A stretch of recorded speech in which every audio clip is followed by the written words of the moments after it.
Imagination is everything. I can't remember who wrote those 3 words in that order, but it seems he summed up it all. Imagination is everything.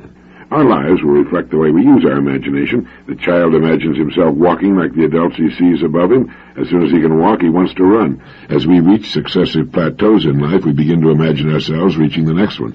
And thus our imaginations lead us on from one idea to another through every day and every year of our lives.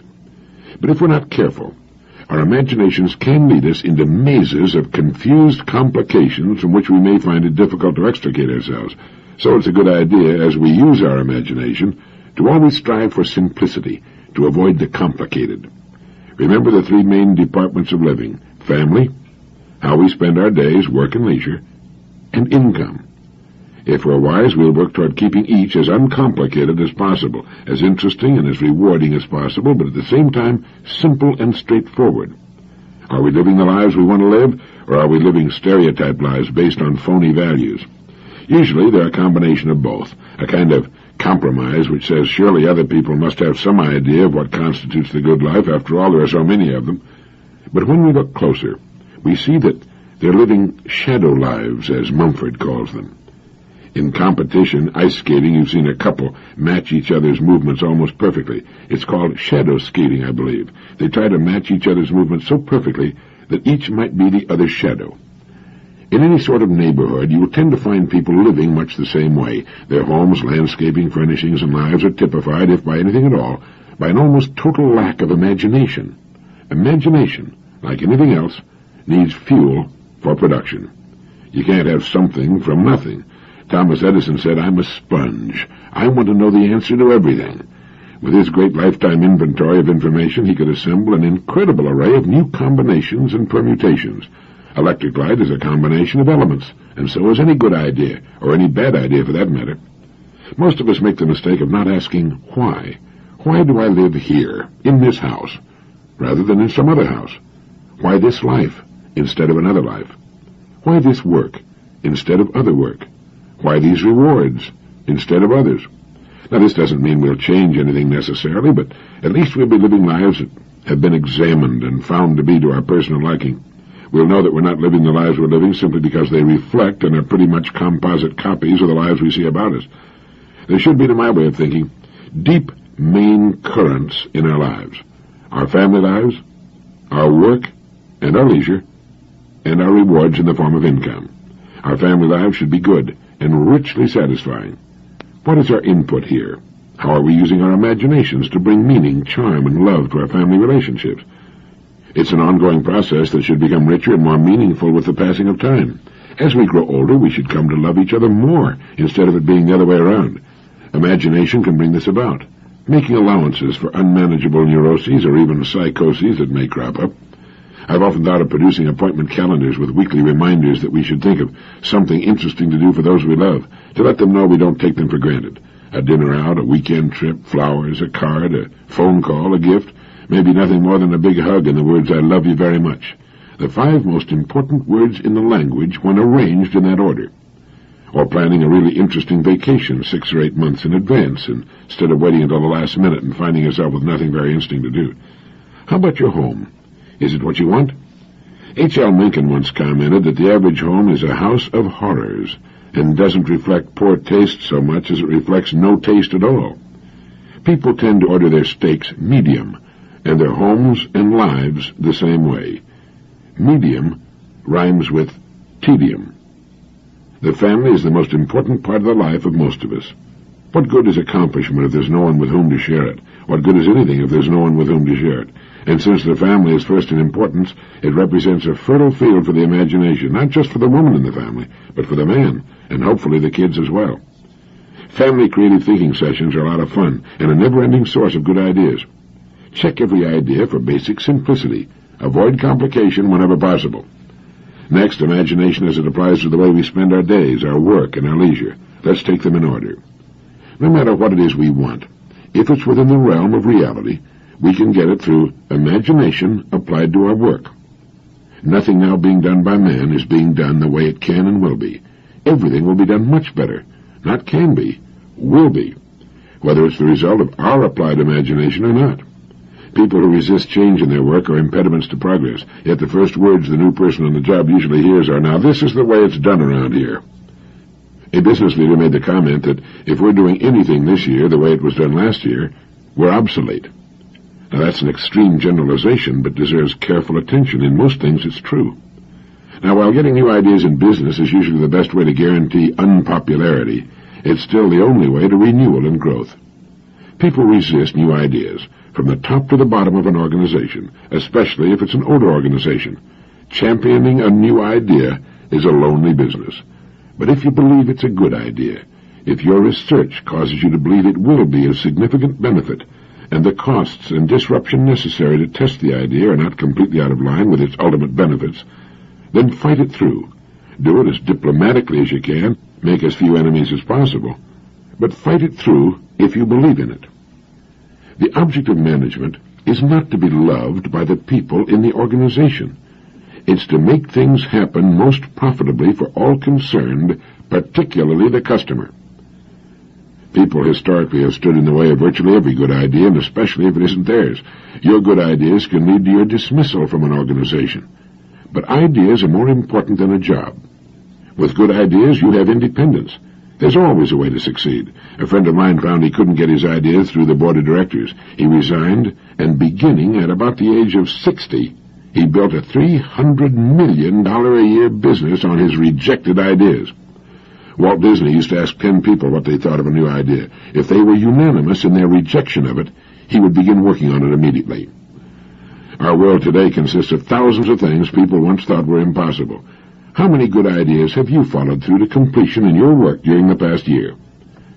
A business whose very beginning and success were based on innovative imagination will become a muddle of stodgy convention with a few years of good profits. You know, Arnold Palmer's success as a truly great golfer was based on his ability to never try to play it too safely, too cozy. He was never foolhardy, but he would try the more testing shot when others would have played it safe. He lost some tournaments as a result, but he won a great many and achieved world fame and respect, too. There's much to be said for the conservation of assets, but it should be remembered that they tend to slow you down and put more emphasis on saving what you've got than on building for the future. Of course, there's a happy balance between conservation and innovation that should never be lost sight of. Ask yourself, what business am I in? What is its purpose? How does it contribute to the well-being of mankind? And how can I make it better? Not how can we produce more, necessarily. We have almost overproduced ourselves into a world junk pile. In trying to produce more and more, many businesses have lost sight of real quality. Quantity became the god, with a small increment of profit on mountain ranges of units, gadgets, shiny junk that fell apart when the purchaser got it home, knobs that broke or fell off, buttons that came off, toys that couldn't stand the strain of being unwrapped. Towering mountain ranges of shiny, worthless junk, none of it worth our time, let alone our money. There's a rapidly growing avant-garde that will one day represent the majority of the population that is determined to buy quality, and they'll go to any country to get it. We can satisfy this growing, discriminating market now and in the years ahead. Many of our fastest-growing companies are proving it, but it means going back to the old verity. Quality first, quantity second. Both can be achieved through human imagination, the most incredible agency ever to appear on Earth. It all comes back to what we want, and, more importantly, what we want to be as persons. A good profit and a steady growth is all that we need in business. We don't have to shoot off the top of the page. But the chances of truly spectacular growth are better via quality through imagination than through quantity for quantity's sake. It makes no difference whether it's a yo-yo or an automobile. Over the long haul, quality will win out. If the size must be reduced to maintain price and improve quality, we should make it smaller. There's always a way through imagination. You know, each of us has a gold mine between his ears. If he fails to mine the gold, well, that's his business. But it's there, all that we could want, and much more. Now, as to input, we should never stop building our store of information. We can never get an idea without raw material, which is information and application. If there's real talent there, too, so much the better. But talent has a way of developing with hard application, daily application, perspiration, long hours of study and deep thought. Become a sponge for information that applies to what you do. Read everything you can find on the subject. Build a fine library of books that are filled with the ideas of others on your specialty, whatever it may be. You know, my wife is a great cook. She must have 30 cookbooks. People who say they're great cooks without ever reading the ideas of others are kidding themselves.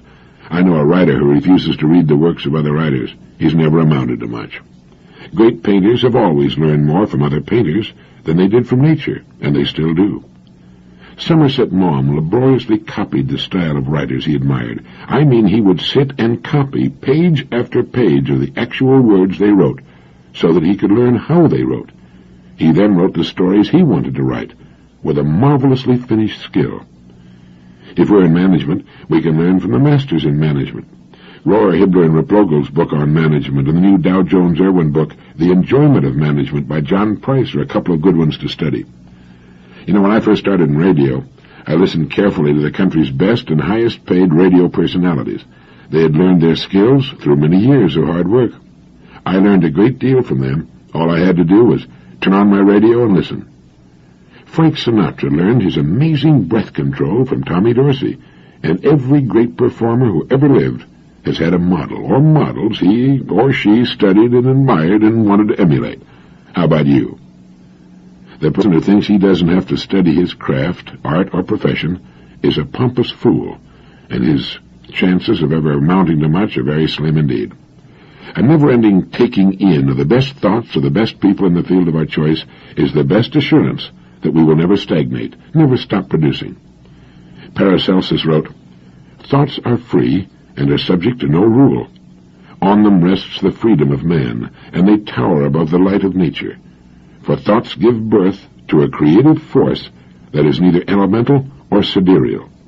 Thoughts create a new heaven, a new firmament, a new source of energy from which new arts flow. When man undertakes to create something, he establishes a new heaven, as it were, and from it the work that he desires to create flows into him.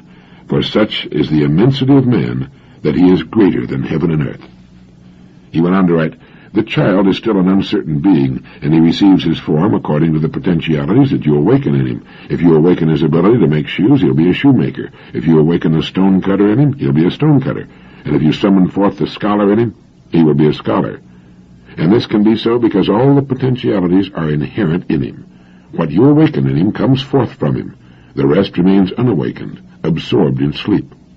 We are born to be awake, not to be asleep." And then he wrote, "Therefore, man, learn and learn, question and question, and do not be ashamed of it. For only thus can you earn a name that will resound in all countries and never be forgotten." Hope is one of the loftiest emotions we can experience, for whenever we lack hope, our fruits will also be lacking. He who knows nothing loves nothing. He who can do nothing understands nothing. He who understands nothing is worthless. But he who understands also loves, notices, sees. The more knowledge is inherent in a thing, the greater the love. Everything lies in knowledge. From it comes every fruit. Knowledge bestows faith, for he who knows God believes in him.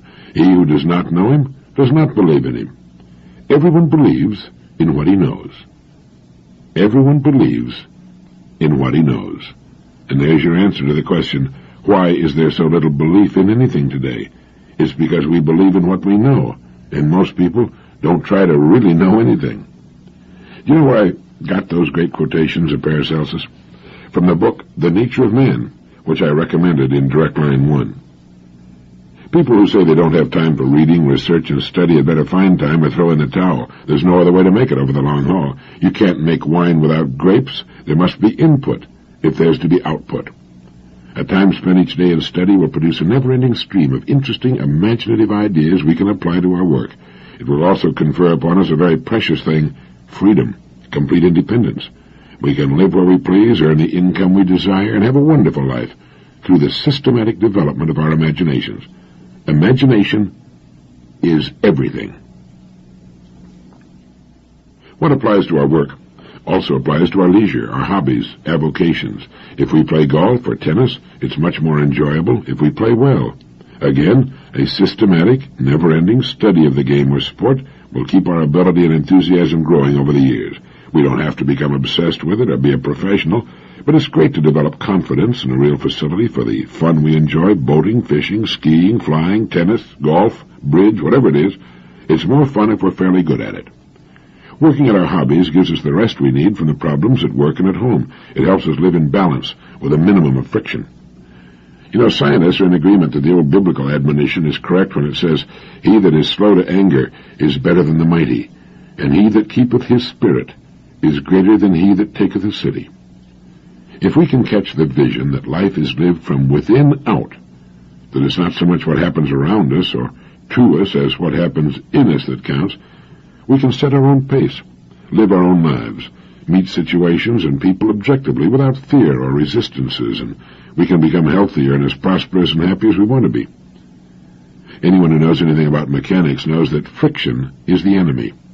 Steel wheels on rails reduce friction almost to the vanishing point, and an enormous, almost unbelievable load can be moved great distances with surprisingly little power.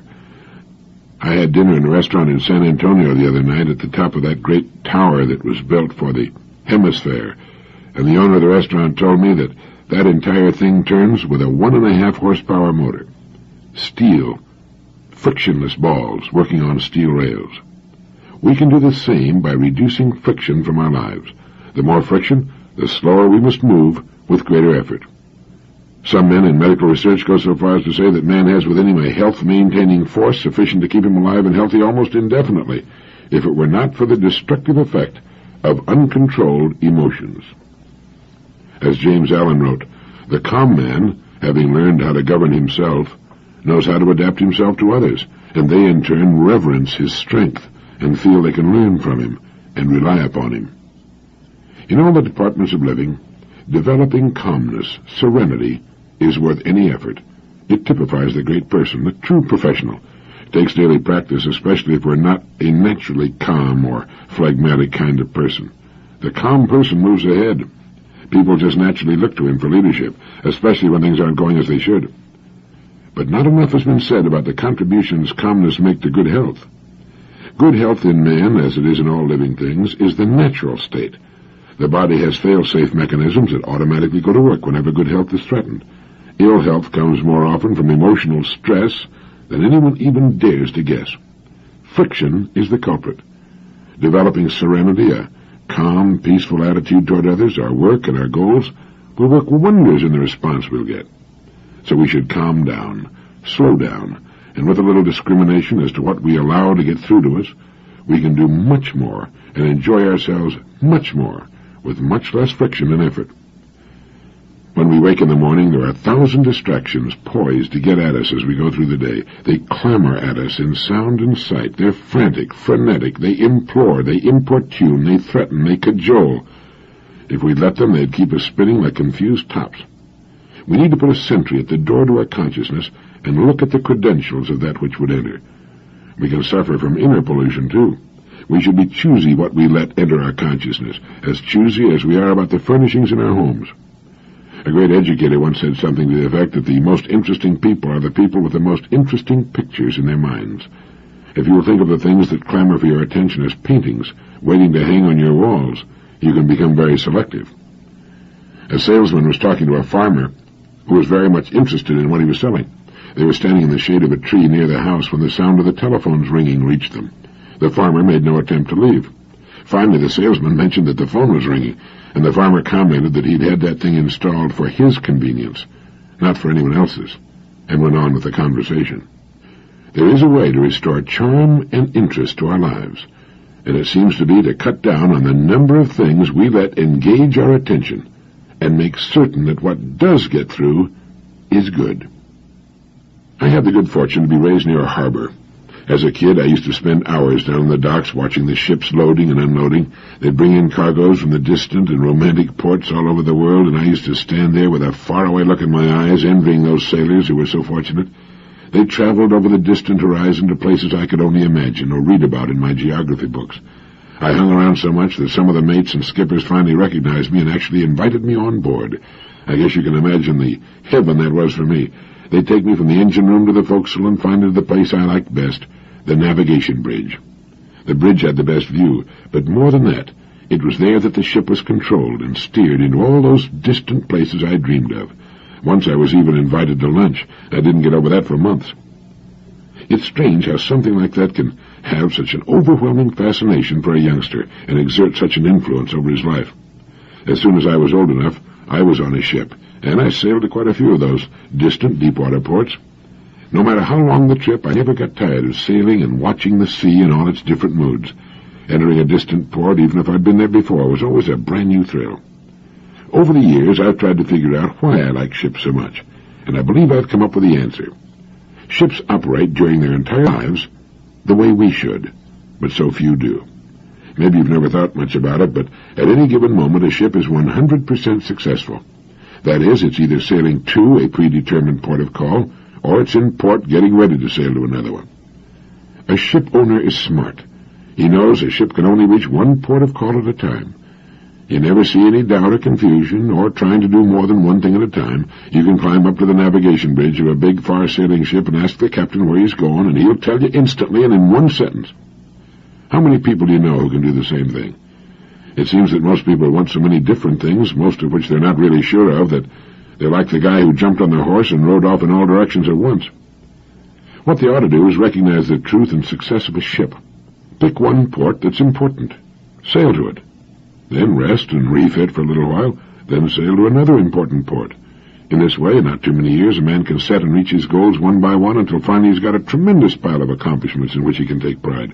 He's got all the things he wants, just because he had sense enough to realize he could only do well one thing at a time. There's one other point that fits in here, and maybe it's the most important of all. If a ship tied up to a dock, for some reason had no place to go, it would stay there until it fell apart from rust and disuse. Ships don't start their engines until they have some place to go, and here again it's the same with men. This is why it's so important that each of us have a port of call we want to reach, a goal, a place to get to that we feel will be better than the place in which we now find ourselves. If we don't, well, we might never cast off. We might never know the thrill of sailing a pre-charted course to a place we can't see for fully 99% of the journey. But we know it's there, and we know that if we keep sailing toward it, we'll reach it. You see, ships have a way of reaching their ports. If someone came up to you today and asked you what your next port of call is, that is, where you're going, could you answer him in one sentence like the captain could on the bridge of his ship? If not, maybe you'd better give it some thought. As soon as I was able and had the time to devote to it, I got a boat of my own. I find it to be a wonderfully restful hobby. With a good boat, you can own a home anywhere on Earth. Since 76% of the Earth's surface is covered by water, there are few places you can't go if you happen to love boats as I do. With our little ship, we have a home in Florida, the Bahamas, the Virgin Islands, the Grenadines, South America, Central America, or Mexico. It can take us wherever we want to go, with no packing and unpacking, with our meals when we want them, and good fishing and swimming along the way. And as Dana wrote back in 1830 in the American Classic 2 years before the mast, a ship is like a lady's watch, always out of repair. So you're never at a loss for something to do. There are always a dozen things waiting to be done. It makes for an interesting, busy hobby, with lots of fresh air and sunshine. It's especially good in the winter when you can't play golf up north. The great William James, in his Principles of Psychology, defined genius as little more than the faculty of perceiving in an unhabitual way. In his essay on habit, he referred to habit as the flywheel of society. It's what keeps us doing what we've been doing in the past. It makes us fear change regardless of the present condition of our lives. And the genius, as defined by Dr. James, seems to be that rare bird who knows that change is not only good, but inevitable. He anticipates the inevitable. He's perhaps what makes change inevitable.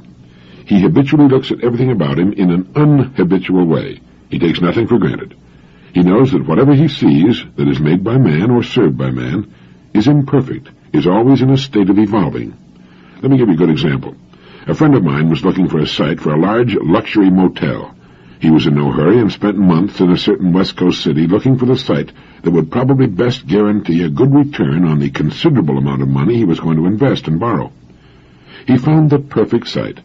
It was near a large university and at the confluence of 5 main roads, one of which was a heavily traveled highway. It was also within the city limits, which would mean a large local trade for the restaurant. There was only one hitch. On the site was an old brick building, an old manufacturing concern, still in business. Well, he called on the owners of the business and told them what he wanted to do. Since the city had, over the years, grown around the old building, he pointed out that it would be to their benefit to sell him the property at a price many times the land's original value and build themselves a new, more modern plant in a less congested area. Well, they saw the sense of his plan and a way to pick up nearly $500,000 for their property and closed the deal. He razed the old building and built his beautiful new motel. Later, he discovered that many people in the motel business had looked upon that site as ideal for their purposes, but had written it off because it was already occupied. He saw it not with the old brick manufactory on it, but instead with his beautiful new motel sitting there. He had looked at that corner in an unhabitual way. Everybody benefited, including the community, by his genius. I think each of us can greatly increase the value of his life by taking to heart Dr. James' definition of genius, by looking at things about us, in our home, and particularly in our work, with new eyes, with the eyes of creation. We can form the habit of seeing things not as they are, but as they perhaps will be, as they could be, as our changing world will insist they be in the future. Our lives are full of old brick buildings that have stood there for too long. We just don't see them anymore, or if we do, we just assume they'll always be there, and maybe they always will, if we don't do something about them. In case the idea impressed you as much as it did me, here's Dr. William James' definition of genius again. You might want to remember it. Genius is little more than the faculty of perceiving in an unhabitual way. Speaking of Dr. William James, he also had something to say about the interesting phenomenon known as second wind. In his essay on vital reserves, he points out that everyone knows what it is to start a piece of work, mental or physical, feeling stale, and we know what it is to warm up to a job. But before too long, we feel the first signs of fatigue. As Dr. James put it, we have then walked, played, or worked enough, so we desist. We simply quit. This sort of fatigue forms a kind of barrier behind which the great majority of people live and work. But if an unusual necessity forces us to press onward, as James put it, a surprising thing happens. The fatigue gets worse up to a certain critical point, then gradually or suddenly it passes away, and we're fresher than before. We have evidently tapped a level of new energy, a second wind, masked until then by the fatigue obstacle we usually obey. In fact, we may find that we have third and fourth winds. The phenomenon occurs in cases of mental activity as well as physical, and in exceptional cases we may find, beyond the very extremity of fatigue, distress, stores of ease and power we never dreamed ourselves to own. It's evident that we have stockpiled reserves of energy that are ordinarily not called upon, but that may be called upon, deeper and deeper strata of power, ready for use by anyone who probes so deeply. I remember one Sunday when I had to write 20 radio programs to be recorded on Monday. I got started at 9 in the morning, and by 5 in the afternoon I was bushed, but I had 10 more shows to write, so I kept at it. Suddenly, I felt better and had more energy than at any previous time. And by 1:30 the next morning, when I finally completed program number 20, I felt great. I felt I could keep going forever. 16.5 hours of steady mental work and typing, and I was fresher than when I started. Great things are done by so-called high-energy people, but I'm sure most of us don't know about or forget about the great reserves of energy which lie dormant in us. Each of us has a tremendous second wind, mentally and physically. Passing through the fatigue barrier to reach these deep reservoirs can make the difference between ordinary or unusual success, between existing and really living. It's good to know we have it.